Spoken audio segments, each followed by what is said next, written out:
for people to find motivation to get into the gym or to go back or to even re-engage. But here we have a unique point, not only for your local community, but for the global community. Don't like re-engage on the local level, of course, but also re-engage. It's a unique opportunity to re-engage on the global level. Hey, another cool episode today. I talked to the new games director and old games director, Dave Castro, and we talk about the new season open, who's going to win the games this season when Matt Fraser's out of the picture, and also we are talking about motivation. Why should people, do the open? Why should they train at the moment?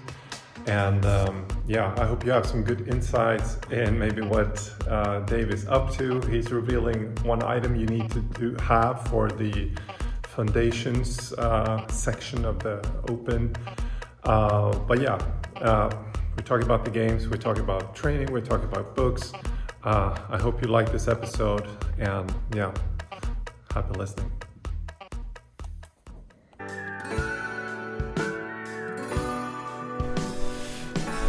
One, two, three.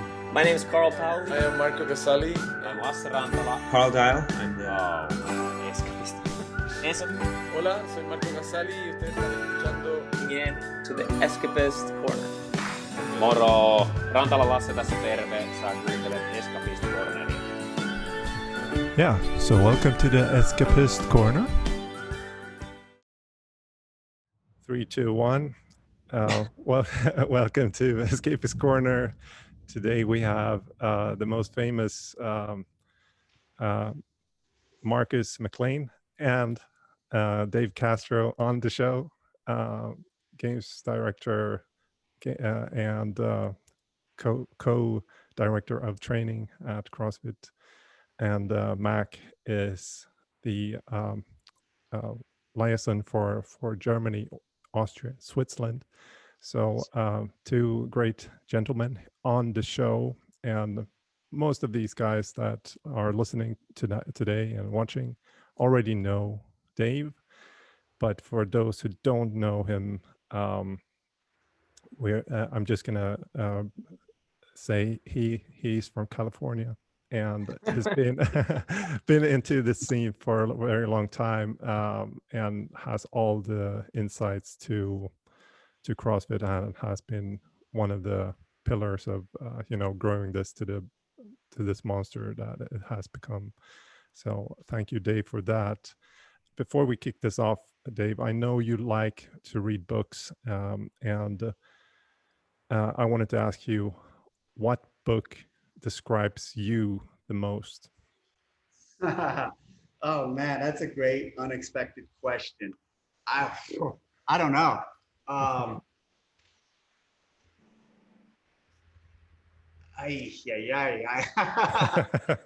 That is a really good question. That's the type of question like where honestly I'd like to sit and process and like really think about and get to give you a really good answer and not just kind of give you a rushed answer. But in all the podcasts I've ever done, and I've done a lot recently, nobody's ever asked me a question or a question like that where I'm just like, darn, I don't know. But I like that. That's a really good question. It's powerful.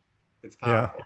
No, I just wanted to ask it because sometimes you relate to a book or a character a lot, or maybe you just relate to it. It's not because you're similar, but that's like my idol. And it might be, it can be an old woman in the 18th century. And I just feel like, okay, this is a strong person. I would really like to be like that person. So on that note, the Odyssey with Odysseus, like I don't compare myself to him, but I like the journey and the struggle and the fight, and like it's Greek mythology, and I like all that it represents. And that to me, I'm not going to compare myself to him or his plight or that mythological journey, but that I do, I've gone on some adventures through life and had some trials and tribulations to make it through. So again, without just having listened to this conversation, I'll take it to that book, which the Odyssey for me is like a really influential book, and the Iliad too, because of the significance of what those books represent, but also in those stories and the classics in general are that way for a specific reason. They survive the test of time, and the stories they tell and the lessons you can learn from them are so significant. And oftentimes people talk about reading leadership books and motivational books, and I don't read anything like that. And I say there's so much motivation and leadership you can learn from books like that and from the classics that it's I find my inspiration from those types of books and not the modern popular things you see out there so often. Yeah, well, I think we're gonna circle back to that at the end, actually, because I think it kind of connects to what CrossFit is doing to its coaches and staff and everything. So we might come back to that. But now we are, you know, in a situation that we're in where people are, you know, stuck at home mostly, especially here in Northern Europe. We are all in lockdown since 3 or 4 months, and what we see in our community, our members and so on, are dropping in motivation. And now we have like the Open coming, and we're trying to motivate our communities in the best way, not only for the Open, but just get off the couch and do stuff. Now I know, Dave, one of your strengths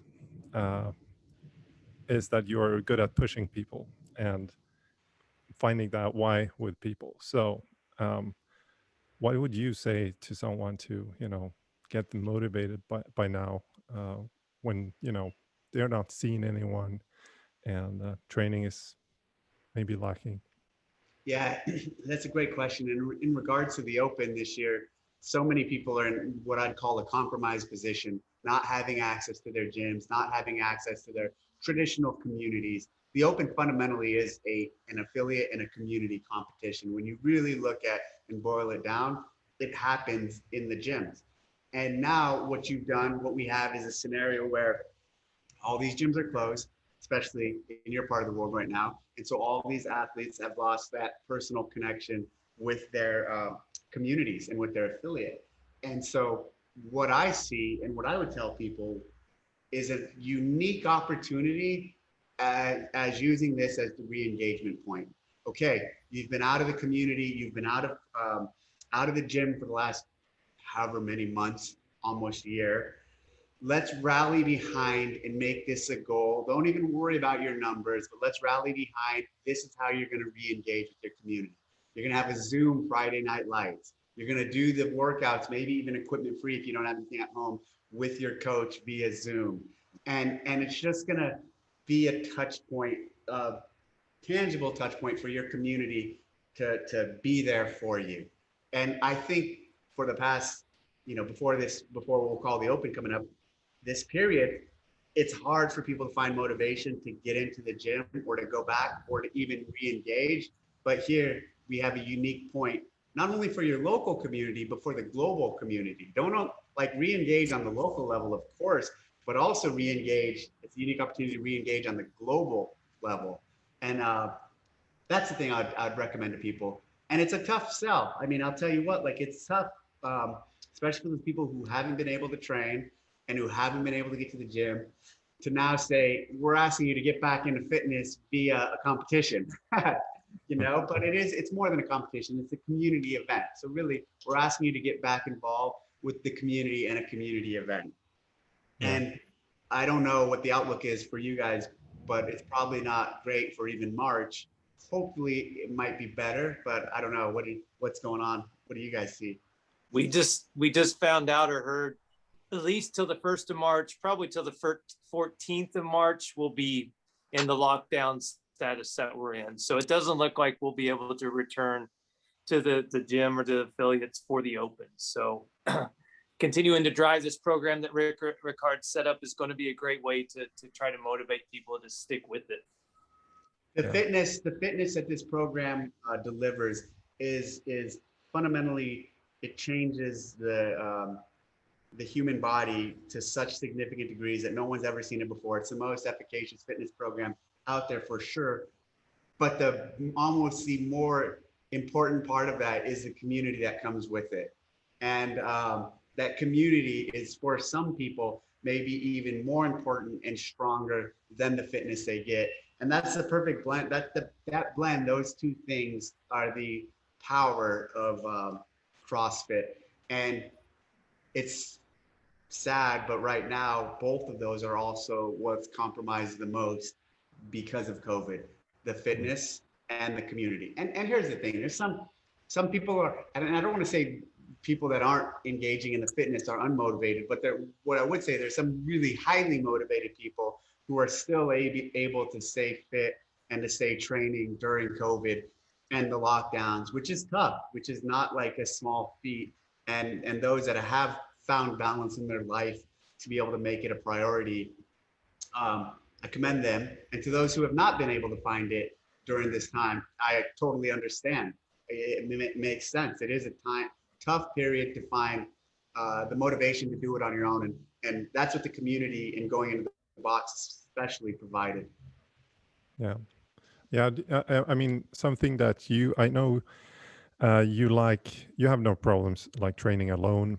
And, but I know you've been doing the open workouts in gyms all over the world when you've been traveling and so on. And one thing I think that is always like this motivational thing for someone to see that, okay, he doesn't just hand us the poison or or whatever we want to call it, but he actually drinks his own soda. And it's one of those things that, like, if you're not willing to do it yourself, or if you haven't been there, you shouldn't be leading a team. Meaning, don't ask me to do something or go somewhere that you're not willing to do. Same thing with behavior. Don't ask me to behave a certain way if you're in a leadership role, if you're also not holding yourself to that same standard or behaving that same way.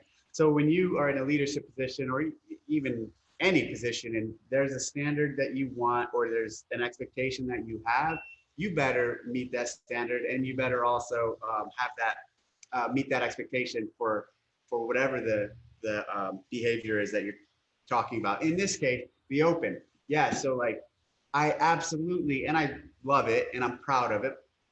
Of course, I'm gonna engage in it because the open's for everybody, and so like, I have to live by that ethos too, and I have to engage in it. It's funny because I've had members of our team in various phases of my time with CrossFit. I get really upset when certain people wouldn't also register and do the open. I would tell them, I'm like, hey, you're a figure, you're a significant figure, and people look up to you as an example and an exemplar of the community. So you should really be doing the open. And I believe that in terms of myself and all the significant leaders in the company. So yeah, that to me is you got to walk the talk. Yeah. You know what I mean? You got to walk it, and you got to make it happen. And interestingly, I can say that about that phase, but when it comes to programming the regionals and the games, look, I can't do those workouts more often than not. So that's not an issue of me not wanting to. That's an issue of capability and understanding. This is another important part, understanding your own personal limitations and understanding where to draw the line. That's also a significant piece in like, hey, and you know, like, even to use Greg as an example, like, he didn't do the open, but he is also 20 years my senior and in a much different place in his life. And so I understood that. And I didn't like what I'm talking about when I'm saying with people doing the open, like, there are other people who have other circumstances where, like, sure, okay, I understand why you can't or don't. And so that point ties into the open and the regionals or semifinals and the games, where even though I say practice what you preach and walk the talk, I can't do those, so I don't do those. Yeah, no, it's understandable. It's designed for another type of animal, and but yeah, just to go through kind of the details of the open, we are looking into a completely new format. We have 3 weeks weeks, which is very bad for me because I always need these 2 weeks to kind of catch up at the end. But I'm happy because I'm going to be less destroyed. But we have some news also when it comes to, like, we have the like the RX version, we have the scaled, but then we have this foundations version 2 and the no equipment. So I'm thinking, as like we talk about leadership and everything, I'm thinking this no equipment version is not going to be super easy, but it's something that you can do at home, hopefully, and you can do it with your kids, and maybe even drag your mom and grandma and do that at the appropriate scale. So and make a real fiesta out of it. So is there any details? Did you say a fiesta? Yeah. You guys use that word? You guys use that word fiesta? I don't know. I do. I like it. I like that. That's cool. My co-owner here, he's a Chilean, so we have our Spanish lingo. So we is there anything that we are that we should be, looking forward to, or not looking forward to? I don't know. Is there any details there? Let me talk about the foundations. So in years past, we had the RX, which everyone's familiar with. Then we had the scale. And interestingly, at the scaled level, there was oftentimes we heard feedback from the community that it's not enough. It's still challenging. And that's true.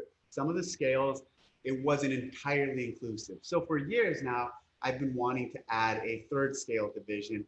And this was the year that we were able to pull it off. We had the support and the tech support to make it happen. And so we added essentially a third scale, which we're calling the foundations. Now, what the message I want to go out on the foundations is this notion of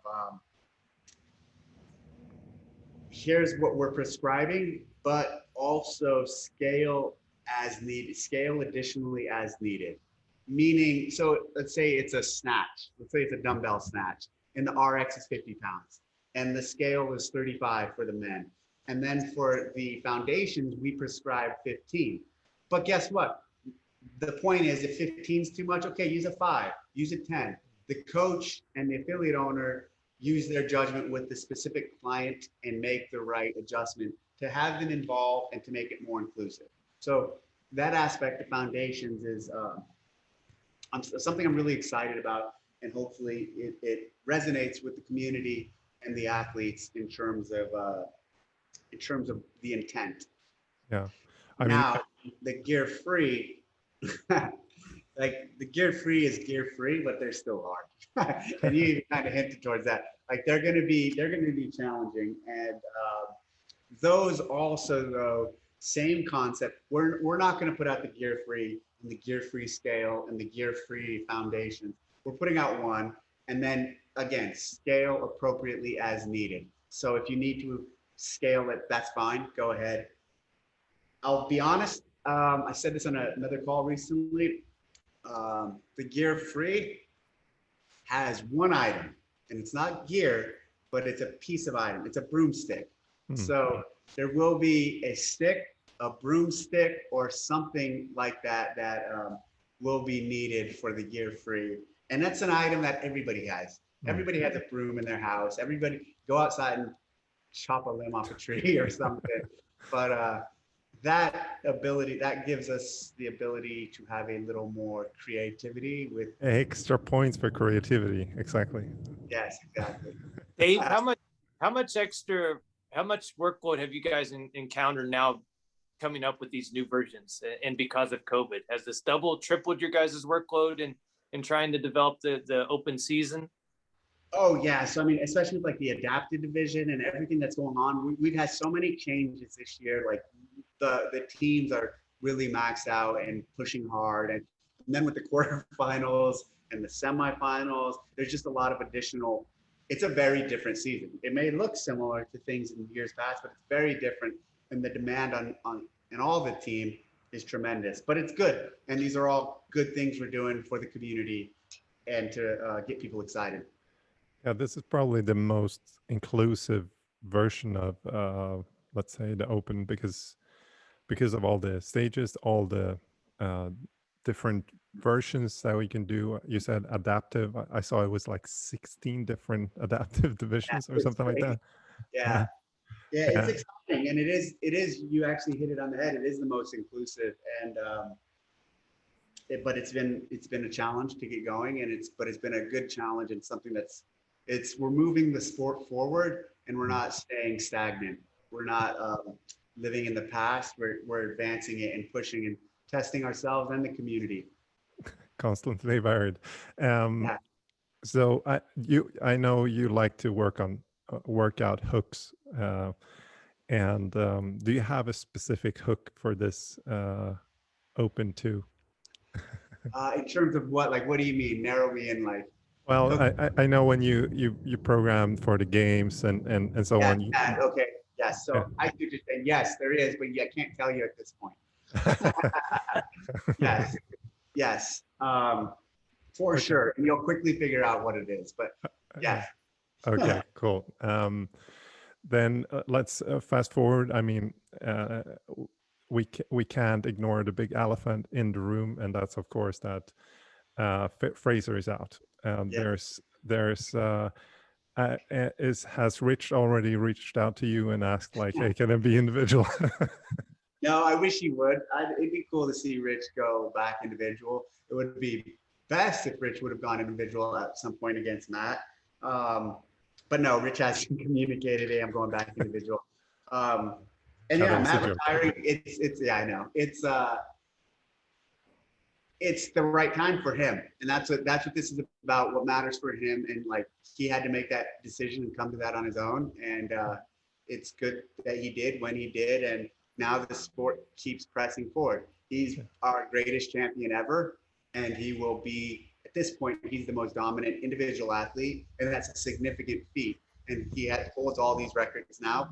But what's exciting for me is to see a new male champ come to the top, and it's not going to be close. I'm sorry, let me rephrase it. It's not going to be a blowout. It's going to be very close. Yeah. Like these guys at the games this year, whoever wins on the men's side, it's going to be a dogfight. I mean, they're going to be fighting all weekend long, and it might even come down to the last event.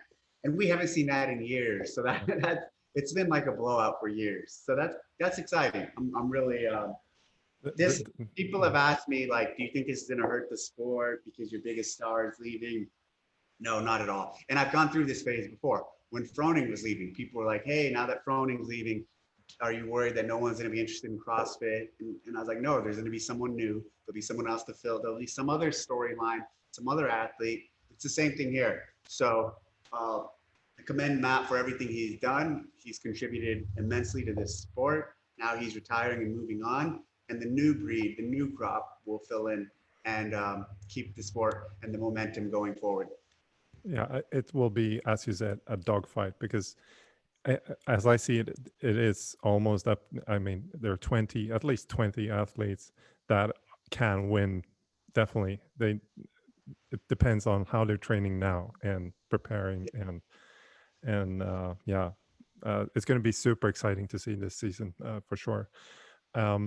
But yeah, we'll see what happens. Nobody really knows exactly what the format will be. Hopefully it will be Madison again, but I know you're planning, you're getting more prepared this year than last year, and probably you have some curveballs prepared also. So but looking at the other part that you are let's say in control of is the CrossFit training department. And I was super curious to hear, if you're working on any new visions on that part, because I can see in one sense, like, so many things have changed now since June last year. So, okay, seminar staff has been grounded. Level ones have been, thrown online. How has that been, going? So interestingly, with the new ownership and the new way of going forward, Eric put me in charge of the sport, and he put Nicole in charge of the training. And so, which we're calling education now. So I'm not as heavily involved now in that aspect as I used to be. And for me, I miss it. Like I love people like Mac and those who were on staff and worked closely with me. And a majority of the people who work closely with me know that that was like my real passion. The games is what I'm most popular and most known for because it's so high visibility. But the thing that kept me most busy and stimulated and really engaged was the training work because, you know, the games, it's interesting. It's entertainment to some degree, and it's important entertainment, and it's community. It brings the community together the whole season. But the training department, that's really like where we're touching and changing people's lives. We're teaching them how to fish, you know, instead of giving them a fish. And so it's bittersweet. I still, you know, interact with that department, and I still talk to Nicole a lot about some of the direction she's going and where she's taking it. But I'm not running it anymore or co-running it like I was. And so that's been, for me, kind of a loss and a tug on the heart because it meant so much to me, especially the trainers like Matt. But the things that are going on and still happening, it's amazing. I'm still blown away at how many in-person seminars we actually are doing. Like every weekend, we have seminars all around the world that are still happening. And then, yes, of course, we have the online versions that are helping a lot. And that was exciting to actually make and be involved with. When COVID first hit last year, we pivoted really quickly to make an online course of the level 1. At that time, it was only for revals. Recently, we opened it up to everybody. But the training space and what's going to happen there is very bright, and I'm excited for it. And I know Nicole's going to do great things with it, with the support of Eric and the new team. And so like that's going to go to the stratosphere. Everything there is going to get really next level and exciting. And so I'm excited. It's just bittersweet because I'm not directly involved like I used to be. Yeah. I like being involved in so many things. And I like when I was the CEO, that's the fucking highlight of my CrossFit career because here I am like, all right, I'm involved in everything. I have oversight over everything. And so when I was training in games, for me, that was like the best of both worlds. Now I'm just the sport and I'm learning how to deal with that. I'm learning how to cope with less oversight of things. Yeah, well, I mean, I wanted to come to that because we have something that we are constantly in touch with, like we as affiliate owners, we see, you know, people talking about they are seeing the games, and then we have the grandmas, we have the retired people, we have the teens, we have the kids, whatever. And some of these, let's say, members are far away from the games, and some of them simply have no idea about it. And so it's really CrossFit has these like two parts, I would say, and obviously something that some would say, you know, critiques would say, you know, and they're baffled by this, you know, having to explain, but no, we're not having to you don't have to go to the games, you just need to, you know, train a couple of times a week and you're just going to feel good and you know, look amazing. How's because you had feet in both buckets, right? The training, which is also kind of developed into this health part of CrossFit, right? And now it's education, and you had the other foot inside sports. So how were you handling that, like left brain or right brain or interior? For me, they were always so the synergy there was always amazing. And I mean that in terms of the energy from one could feed off the energy from the other. And like when you look at the games athletes, you know, there is a lot of criticism of people see the games athletes and they think that that's like what CrossFit is about. And there's a lot of people who see the games athletes and they see that as inspiration to get into CrossFit or to try CrossFit because of what they represent. And for me, for some, there's a lot of tension there. For me, there's a lot of synergy there. For me, that balance makes perfect sense to me. So on one end of the spectrum, we have the average person who wants to start their fitness journey. And then on the other end of the spectrum, we have the best in the world, the fittest in the world. And all in between, there's something for everyone else. There's a different level in between those two extremes. And I never saw conflict with it. When I went into gyms, like, the truth of the matter is there's very few gyms around the world, a handful, I feel, who actually are like that, who are just the games. Most gyms are so normal and average people. And even the games gyms, like, let's say Invictus, could typically be referred to as a gym that's really heavy on the games athlete. They have such a huge clientele of just everyday average people. Let's take another example, Mayhem, same thing. Mayhem has all these badasses there, but they have this thriving, massive community of just normal, everyday people trying to get fit and change their lives. And so, like, I feel the narrative is sometimes twisted, how the games athletes hurts people from coming in, but in the field and on the ground, the reality is that's not what I was seeing. In the field and on the ground, I never found a gym where you go in, it's just all games athletes, and there's no normal people or beginners. That's not the case. And so I never saw this. I didn't feel there was this notion of like that hurting it. Us showing it on TV, I mean, hey, here's the deal, or us streaming it, that's like, people are going to tune in to see characters in sport and the best in the world go at it. You know, we watch the NBA finals to see LeBron compete against whoever. We're not watching, their NBC or ABC isn't putting on TV the local pickup game from down the street, you know? And that's the reality of it. We could air average people, we couldn't air, but if we tried putting average people on some of the big broadcasts, well, we wouldn't get picked up at all.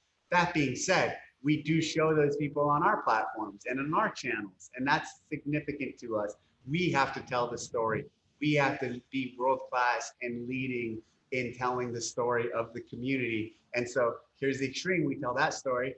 Here's the beginner, we absolutely have to tell that story. We absolutely have to be talking about this, because guess what? If we don't, nobody else will. It's in nobody's best interest to tell this story. Everybody wants to tell this story. You look at the Morning Chalk Up or all these publications, they sometimes tell this story, but they tell the games story all the time, because the games is flashy and everybody's excited and everybody knows Frazier and all these big names athletes. But as CrossFit, our responsibility for the world is to tell the story of the people just getting into the pipeline and their path through it. Why? To get more people into the pipeline and through it. I think that's what we as affiliates are actually doing. We're telling that, or we should do that, tell the story about. You guys are the pipeline, and you guys tell the story locally, of course, and then we have to amplify it or tell it in a different way. Yeah. Our resources.